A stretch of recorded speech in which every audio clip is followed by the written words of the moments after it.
3 minutes ago, everything changed. Inside the quiet walls of the royal estate, Princess Anne made a discovery that could unravel decades of loyalty, trust, and carefully guarded secrets. A signature, a document, and a name that should never have been there. What she found wasn't a clerical mistake, it was a potential act of betrayal at the highest level of the monarchy. And if true, the consequences could fracture the crown itself. Before we go deeper into what this really means for the royal family, make sure to subscribe so you don't miss a single update. It began quietly, almost insignificantly, as so many royal earthquakes do. A stack of papers awaiting routine verification, an estate authorization requiring archival confirmation. Princess Anne, known for her precision and intolerance for procedural laziness, had requested the original documentation tied to a recent asset transfer, an internal redistribution that had slipped through without the usual layers of ceremonial acknowledgement. At first glance, nothing appeared unusual. The formatting was correct. The seals were intact. The language carried the polished neutrality of palace legal counsel. But then her eyes settled on the signature. She had seen that handwriting thousands of times. She had studied it on charters, personal letters, state documents. Royal signatures are not merely ink, they are authority embodied. They represent sovereignty, trust, continuity. And this one felt wrong. The slant was slightly forced. The pressure uneven. A flourish missing where instinct demanded it should be. It was subtle, almost imperceptible to anyone else. But to Anne it screamed. The document itself was not ceremonial fluff. It authorized a significant reallocation of private royal holdings, an adjustment affecting control over a trust connected to historic land assets. The implications were enormous. Whoever held influence over this structure held quiet power.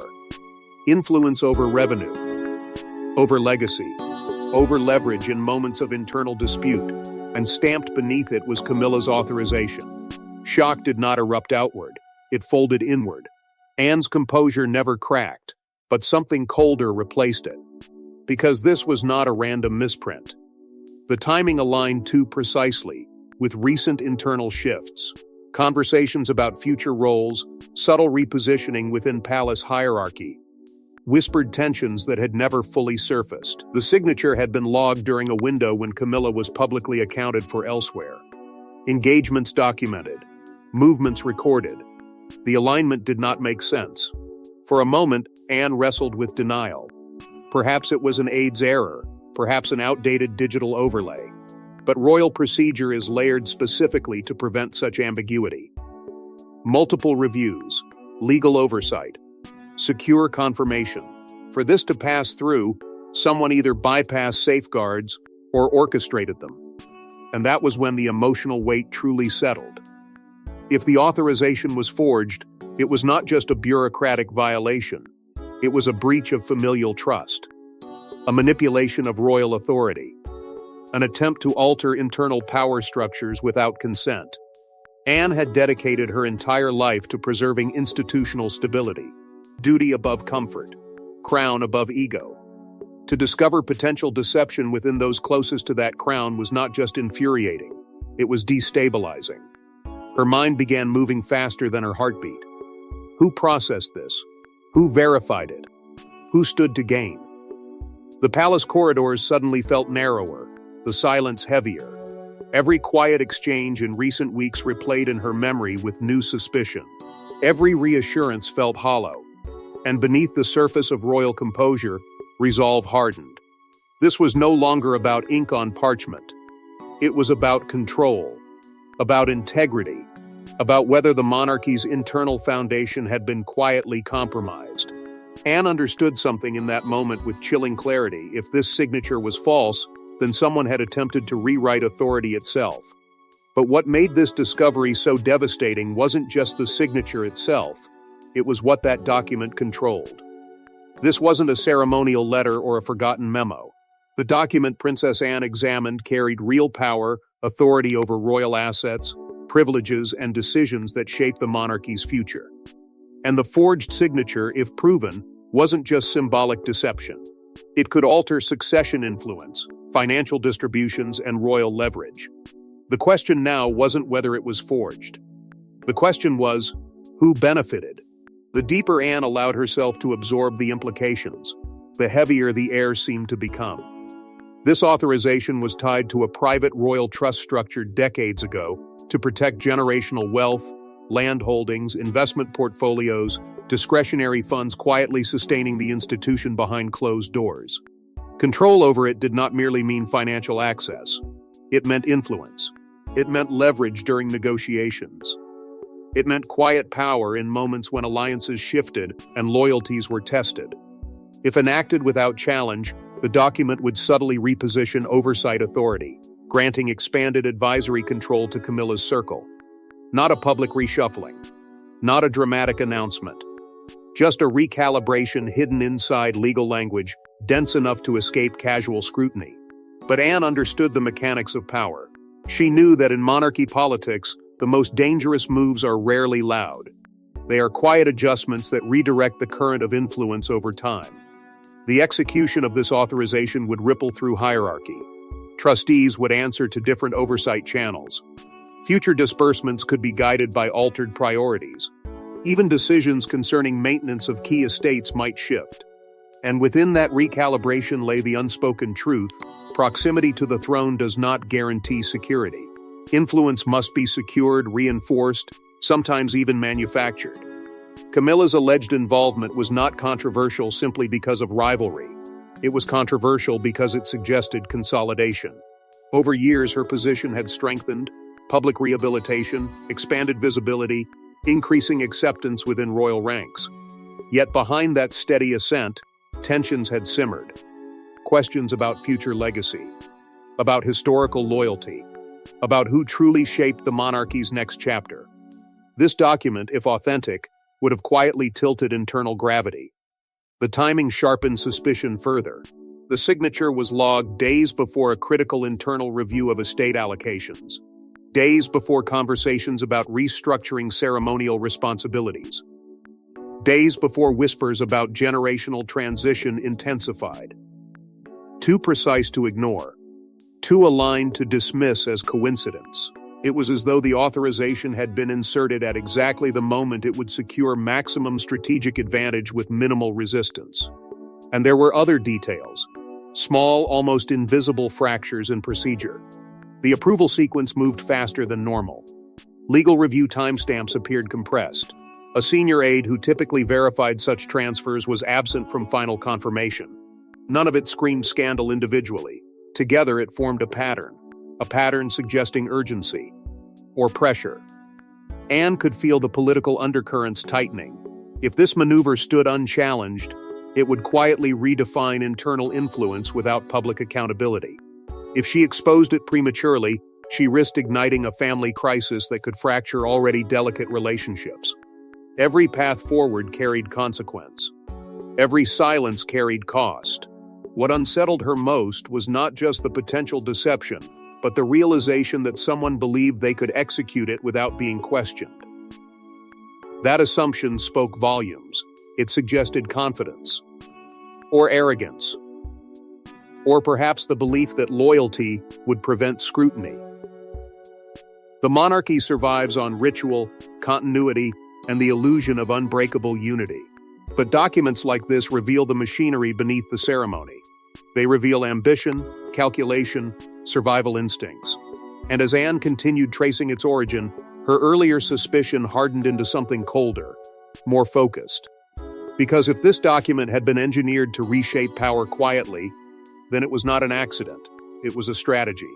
And as Princess Anne dug deeper, the timeline began revealing something even more troubling. Dates don't lie, but people do.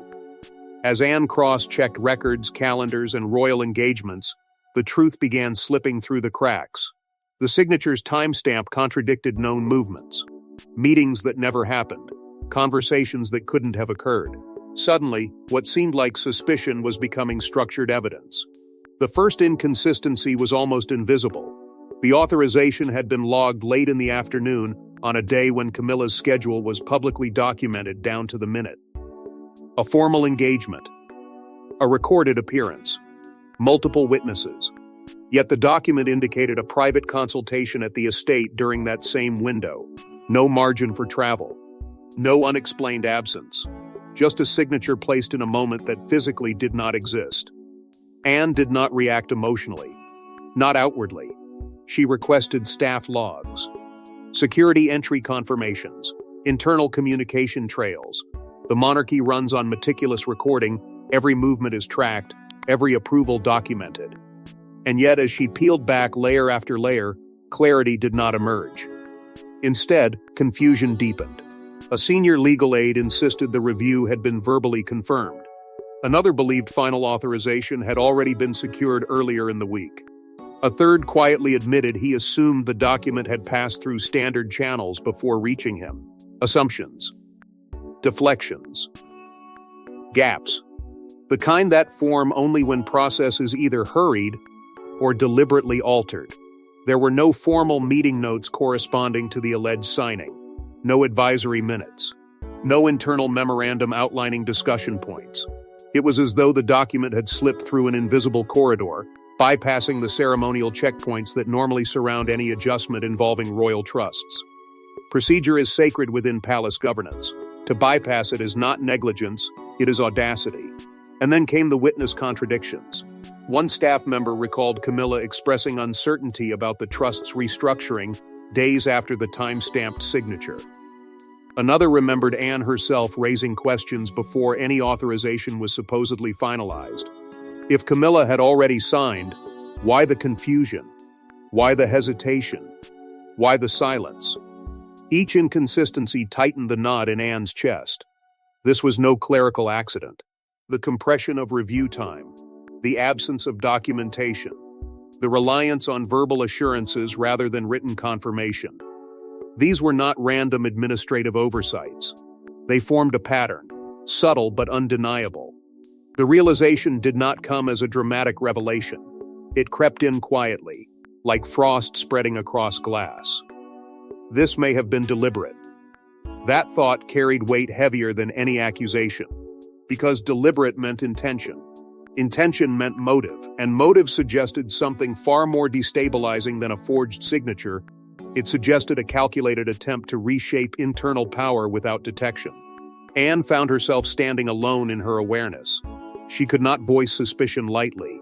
Accusing someone so close to the throne without irrefutable proof would fracture more than reputations. It would fracture trust. And yet remaining silent would mean accepting a quiet shift in authority that might ripple for generations. Isolation settled over her, not from lack of allies, but from the enormity of the decision before her. Confrontation would be explosive. Investigation would be discreet but dangerous. Every step forward risked igniting a crisis within a family already navigating fragile dynamics. The evidence was not yet explosive, but it was accumulating. Quietly. Methodically. And with every verified inconsistency, the possibility of coincidence faded. This was no longer about mismatched timestamps or misplaced meetings. It was about why someone would risk such exposure in the first place. But this wasn't just about logistics. It was about motive. Forging a royal signature isn't a careless mistake, it's a calculated risk. So why would Camilla allegedly take such a step? Was it ambition? Protection? Fear of losing influence? Or was something even larger at play behind the palace curtains? To understand the act, Princess Anne had to examine not just the ink on paper, but the shifting alliances, tensions, and vulnerabilities that had been brewing for years. Camilla's rise within the monarchy had not been simple, nor universally embraced. Acceptance had been earned slowly, carefully, through patience and strategic restraint. Over time, public resistance softened. Her presence became normalized. Her role strengthened. Yet stability inside a royal institution is never permanent. It is negotiated daily through influence, access, and perception. And in recent months, subtle recalibrations had begun to surface. Younger figures gaining prominence, advisory voices shifting, legacy conversations intensifying. Influence, once secure, felt less guaranteed. Anne understood the delicate architecture of royal power. It is not built on crowns alone but on proximity. Who sits at the table when decisions are made, whose counsel carries weight, whose alliances shape outcomes. If the document in question truly altered oversight of key trusts, it would not just redirect assets, it would reposition authority. It would secure relevance in a monarchy evolving toward generational transition. There were whispers, of course. Rivalries never openly declared but deeply felt. Historical tensions that had been managed with polite diplomacy rather than resolved. Competing visions for how the monarchy should adapt to a changing public. Anne's loyalty had always leaned toward preservation of tradition. Camilla's influence, some believed, leaned toward strategic modernization. But modernization often comes with consolidation. Financial stakes hovered in the background like an unspoken truth. The trust tied to the document wasn't symbolic. It held real value: properties, discretionary capital, decision-making leverage during institutional restructuring. Control over it meant long-term positioning. It meant ensuring that when power inevitably shifted, one would not be left on the periphery. But ambition alone does not explain risk. There were other pressures: external scrutiny, media narratives questioning influence, internal debates about succession visibility. Public perception can destabilize even the most secure royal figure. In moments like these, decisions are sometimes driven not by greed, but by fear. Fear of irrelevance, fear of displacement, fear of losing the voice that shapes history. Anne wrestled with this possibility more than she cared to admit. What if this wasn't ruthless calculation? What if it was desperation disguised as authority? That thought complicated everything. Because exposing a calculated maneuver is one thing. Exposing vulnerability within the family is another. Her internal conflict deepened. Duty demanded truth. The crown demanded integrity. But family demanded restraint. Anne had spent her life prioritizing institution over emotion. Yet this situation blurred the lines. If she pressed forward, she risked igniting a fracture that could echo for decades. If she stepped back, she risked allowing a silent power shift to stand uncontested. The deeper she examined motive, the clearer one truth became: this act, if deliberate, was not impulsive. It was purposeful. And purpose implies planning. Planning implies awareness. And if motive existed, then the next question was far more dangerous. Was she alone? In the monarchy, nothing happens in isolation. A forged signature requires access. Timing requires coordination. And silence requires loyalty. Princess Anne now faced a chilling possibility. If Camilla altered the document, someone inside the palace may have helped make it possible. And if that's true, the betrayal runs deeper than anyone imagined. The trust authorization had not materialized out of thin air. It had passed through hands. Assistants who prepared drafts, clerks who logged timestamps, legal advisors who stamped compliance, digital administrators who archived final versions.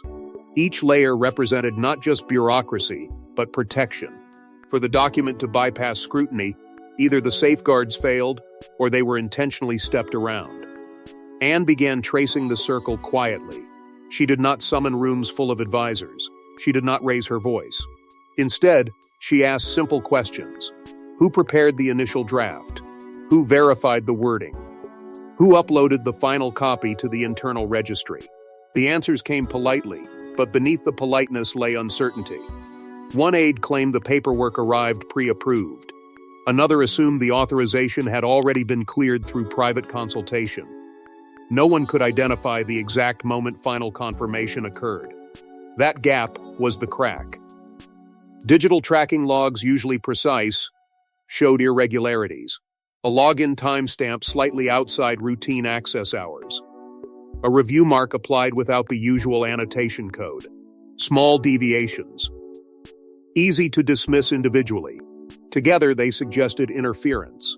Someone had moved carefully, but not perfectly. More unsettling were the behavioral shifts Anne began noticing. A senior legal advisor who once spoke confidently now chose his words with visible caution. A trusted administrative aide avoided prolonged eye contact during routine briefings. Private conversations ended abruptly when she entered corridors. The atmosphere inside the palace had changed, not loudly but perceptibly. Tension traveled in whispers. There were also meetings that followed the document's filing. Quiet gatherings not formally scheduled. Conversations framed as informal updates. None of it illegal. none of it openly defiant. But timing matters. And these discussions occurred just after the authorization had been sealed. It was as if a small circle had paused to assess whether their maneuver had passed unnoticed. Anne felt the fracture widening, not publicly, but internally. Trust within the monarchy is currency more valuable than any estate. If members of the inner circle had facilitated a forged authorization, then the breach was not just procedural, it was structural. It meant loyalty had shifted from institution to individual. The weight of that realization was suffocating. She could not accuse recklessly. To confront the wrong person would spark unnecessary division. To confront the right one without airtight evidence would ignite defensive denial. So she chose restraint. She would observe. She would document.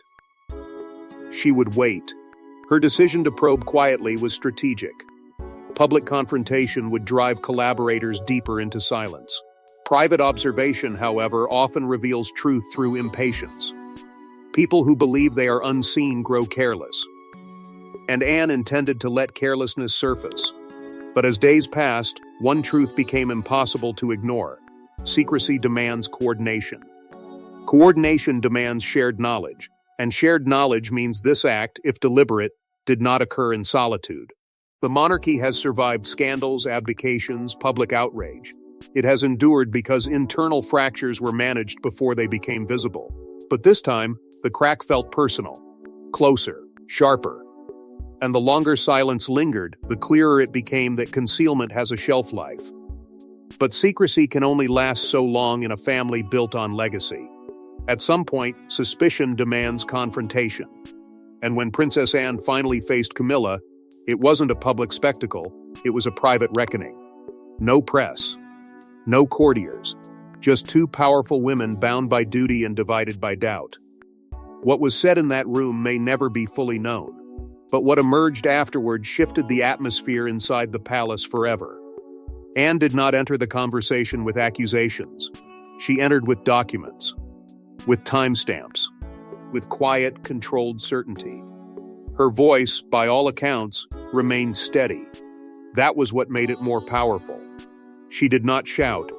She did not dramatize. She simply laid out the inconsistencies, line by line, date by date, allowing the silence between them to do the heavy lifting. Camilla's initial reaction was measured, composed, perhaps even surprised. Whether that surprise was genuine or carefully performed is a question only she can answer.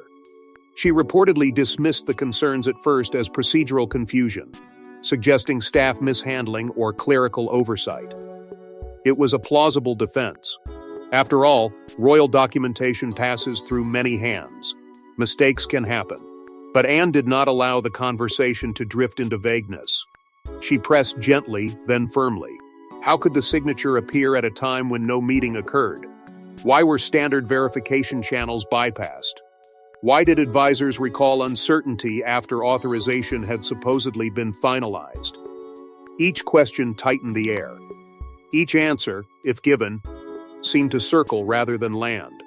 There is a particular kind of tension that arises not from raised voices, but from controlled restraint.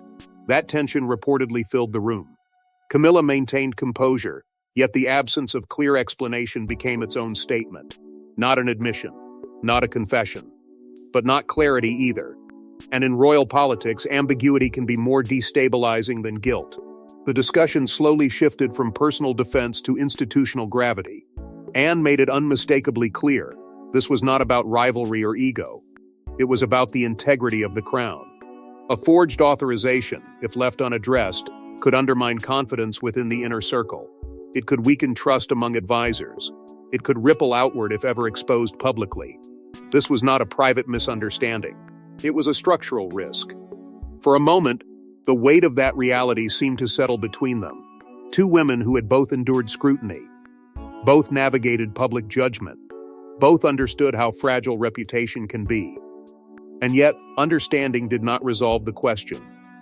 Camilla reportedly stood firm, denying deliberate wrongdoing, suggesting misinterpretation, insisting no intent to deceive existed. But intent and impact are different forces. Even if she believed herself justified, The execution left fractures. And Anne, bound by lifelong devotion to protocol, could not ignore those fractures. When the conversation ended, there was no dramatic resolution. No apology. No definitive closure. Only an agreement that the matter required further internal review. Yet the silence that followed was louder than any confession. Word travels quickly in royal circles without ever being spoken aloud. Advisors sensed tension. Staff moved more cautiously. Conversations became shorter, more guarded. The palace atmosphere shifted, not outwardly explosive, but internally strained. Trust, once effortless, now required effort. And just when it seemed contained, the ripple effects began reaching beyond the walls. The monarchy survives on perception. And when whispers of forged authority begin circulating, crisis management becomes urgent. Senior advisors were allegedly alerted. Legal consultations initiated. Statements drafted but never released. The crown had weathered scandals before, but this time the fracture was internal, and the stakes were generational. What followed was not panic, but precision. Quiet meetings were convened under the language of routine review. Legal counsel examined the authorization trail with forensic care. Digital archives were revisited. Verification protocols were scrutinized. No public alarm was sounded. Yet beneath the composed surface, urgency pulsed.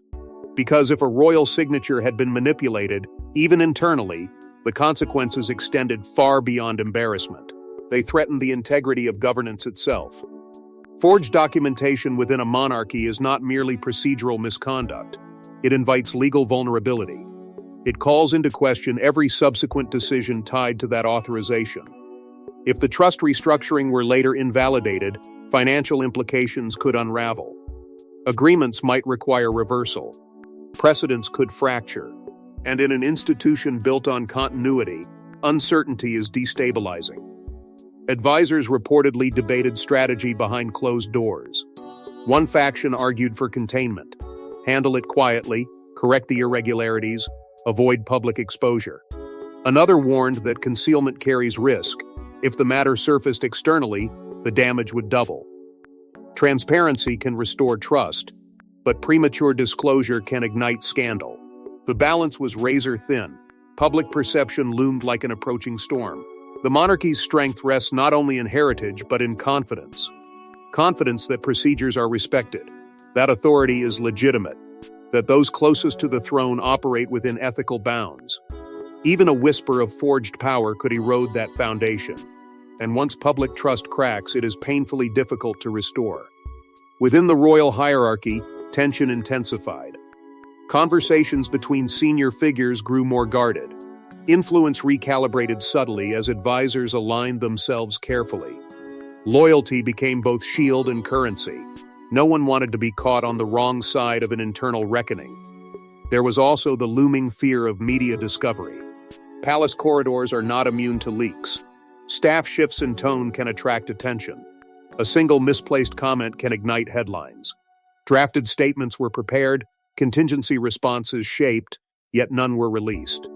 The institution chose silence, for now. Simultaneously, a deeper review of related documents began. If one authorization carried irregularities, could others? The question hung heavily. Internal auditors re-examined past approvals connected to the same trust. Patterns were analyzed. Timestamps scrutinized. Every record became suspect under fresh light. Through it all, composure was maintained. Appearances continued. Engagements proceeded. Public smiles did not falter. But behind that polished continuity lay a monarchy confronting its own vulnerability. Because while legal consequences can be negotiated, reputational fractures linger. And while procedures can be revised, trust is harder to rebuild once shaken. Yet the most dangerous fallout wasn't legal, it was personal. Behind titles and tiaras are human hearts. And for Princess Anne, this discovery wasn't just procedural, it was personal. Trust, once broken inside a monarchy, doesn't simply repair itself. It echoes through generations. If Camilla truly forged that signature, the damage extends far beyond ink.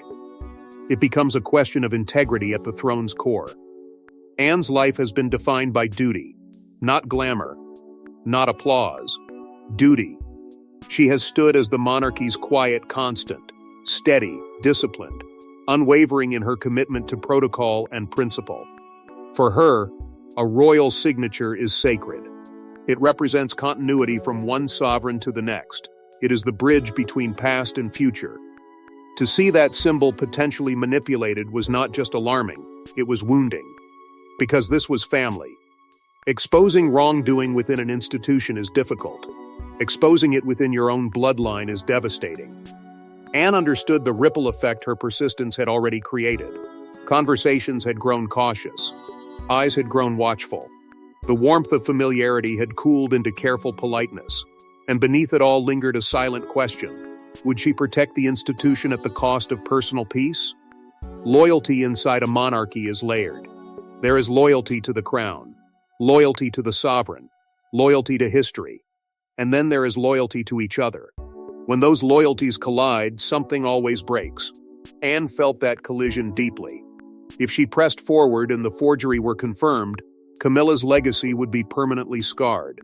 Relationships would never fully recover. But if she retreated, she would betray the very principles she had defended her entire life. The symbolism of a royal signature is not trivial tradition. It is authority crystallized. Every charter, every trust, every declaration carries the weight of centuries. To compromise that symbol, even once, casts doubt on the entire chain of command. And doubt is poison inside a monarchy. It spreads quietly. It weakens foundations. It invites external scrutiny. The long-term consequences stretched beyond this single document. Future succession dynamics could be affected. Advisors might question internal processes. Younger members of the royal family would inherit not just estates but fractures. Stability depends on shared confidence. And confidence had been shaken. What made it heavier still was the human dimension. Camilla was not an abstract rival. She was a member of the inner circle. Someone who had endured criticism and fought for acceptance. If this act stemmed from fear rather than malice, the tragedy deepened. Because desperation within power structures reveals vulnerability, and vulnerability inside a monarchy is rarely forgiven. Anne found herself reflecting not just on this crisis but on the institution's fragility. For generations, the monarchy had survived external threats, wars, abdications, public scandals. But internal vulnerability feels different. It does not roar. It whispers. And whispers, left unchecked, can unravel empires. The palace might contain the paperwork. Lawyers might contain the legal risk. Public relations might contain the narrative. But the emotional fracture between trust and suspicion, between loyalty and accountability, would not be so easily contained. And as the dust begins to settle, one final question remains. If a forged signature altered royal authority, the implications are historic. Will there be quiet correction or public reckoning? Will alliances shift?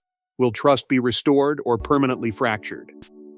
Princess Anne's discovery may mark the beginning of the monarchy's most delicate internal crisis in decades, and the outcome may define not just Camilla's legacy, but the future stability of the crown itself. Behind palace doors, the question is no longer whether something went wrong. The question is how far it goes. Legal advisors now face an unavoidable reality. If the authorization cannot withstand scrutiny, it may require formal annulment. That single act would send a powerful message. Integrity matters more than convenience. But annulment is not just paperwork. It is admission that a breach occurred. And admissions create consequences. There is another path, a quieter correction. Internal restructuring. Subtle amendments filed without public acknowledgement. The monarchy has mastered the art of dignified silence for centuries. Resolve the matter privately. Rebalance the trust. Reinforce protocols. Let time blur the edges. It is a tempting solution. Clean, controlled, contained. Yet silence carries risk. If exposure comes later, concealment becomes part of the scandal. Reputation now stands on a knife's edge. Camilla's standing, carefully rebuilt over years of public skepticism, could be shaken beyond repair if culpability is confirmed. Even suspicion alone leaves shadows. And for Anne, the cost is equally heavy. She may be remembered as the guardian who protected institutional integrity, or as the catalyst who ignited internal fracture. Power dynamics are already shifting. Senior royals are recalculating alliances.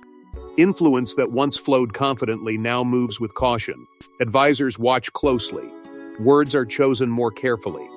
In moments like this, hierarchy does not collapse, it recalibrates. And recalibration changes futures. Public perception strategy is quietly being drafted. If disclosure becomes unavoidable, language must be precise. Responsibility must be framed. Accountability must be balanced against stability.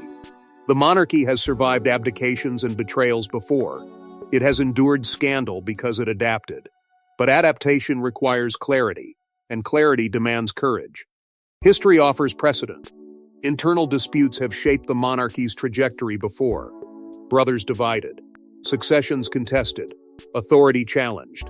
Each crisis left scars but also transformation. The question now is whether this moment becomes a footnote or a turning point. Uncertainty hangs heavily over the institution. Younger generations watch closely. The public senses tension even when words remain unspoken. Trust, once shaken, demands reassurance. And reassurance cannot be manufactured indefinitely. For Princess Anne, the path forward remains painfully clear and painfully difficult. Protect the crown at all costs, even when the cost is personal, even when the truth is uncomfortable, even when the consequences echo through history. The monarchy stands at a crossroads, not publicly, not ceremonially, but internally. One decision will preserve quiet continuity. Another will demand open reckoning. And whichever path is chosen will define how this era is remembered. Because in the monarchy, nothing truly disappears. It waits, it simmers. And when the next revelation surfaces, this discovery may prove to have been only the beginning. Thanks for watching. Please don't forget to like and subscribe, and we will see you in next one.